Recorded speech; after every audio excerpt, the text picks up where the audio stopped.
Иселениците од Македонија кои оствариле право на пензија во друга земја, сега ќе можат поевтино здравствено да се осигураат во Македонија. Предвидуваат измените што ги воведува Фондот за здравствено, а ќе важи и за кочанската подрачна единица, информираше раководителот Лазар Настевски. Досега иселениците кои оствариле право на пензија во странска држава, а кои имаат македонско државјанство, при привремен или траен престој во Македонија плаќаат здравствен придонес со највисока стапка и поради тоа одбиваат да плаќаат здравствено осигурување и се лекуваат на приватно.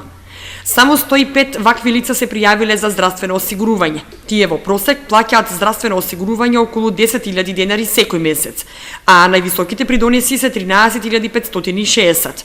Од оваа причина цената на здравственото осигурување за нив е намалена на 2.256 денари, со што се очекува да се зголеми бројот на осигуреници приматели на странска пензија, велат од фондот.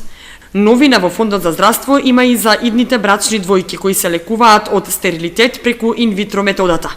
До сега овие осигуреници го купуваа материјалот од дарители за што плаќаа од 2 до 3.000 евра. Од сега тоа ќе можат да го направат со сопствен материјал, информираат од фондот.